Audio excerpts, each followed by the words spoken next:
আমাদের এখানে ঘিরা ছিল, এখন ঘিরা উঠে গেছে। বিজেপির কাছে তারা হার মানে চলে গেছে। আমাদের এলাকা এখন শান্ত। এই জায়গায় ভারতের লোক ভিকো গাড়ি নিয়ে আসছে, নিয়ে এসে এখানে আগে তার কাটা টানছে। বিজেপি মানা করছে, মানা করার পরে কয়দিন বন্ধ ছিল। তারপরে এরা ভিকো গাড়ি নিয়ে এসে ওই তার কাটার বগল দিয়ে এরা রাস্তা বাঁধার জন্য প্রস্তুত নিছে। তখন বিজেপি আসার পরে তখন এটা ওনারা মানা করছে, মানা করার পরে তারপরে এটা বন্ধ করে দেওয়া আছে।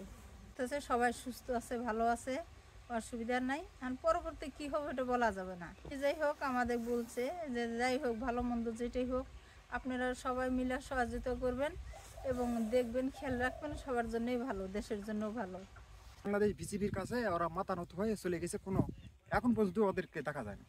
গতকালকে ফ্ল্যাগ মিটিং হয়েছিল কোম্পানি কমান্ডার পর্যায়ে, তারা বলছে যে এটা পরবর্তীতে এই ধরনের কোনো কাজ 150 গজের মধ্যে কোনো কাজ তারা করবে না, আমাদেরকে অবগতি ছাড়া। আমাদের অবগতি করলে তারপর করবে, তারা করবে না। এবং কাজ বন্ধ আছে, সীমান্ত পরিস্থিতি স্বাভাবিক।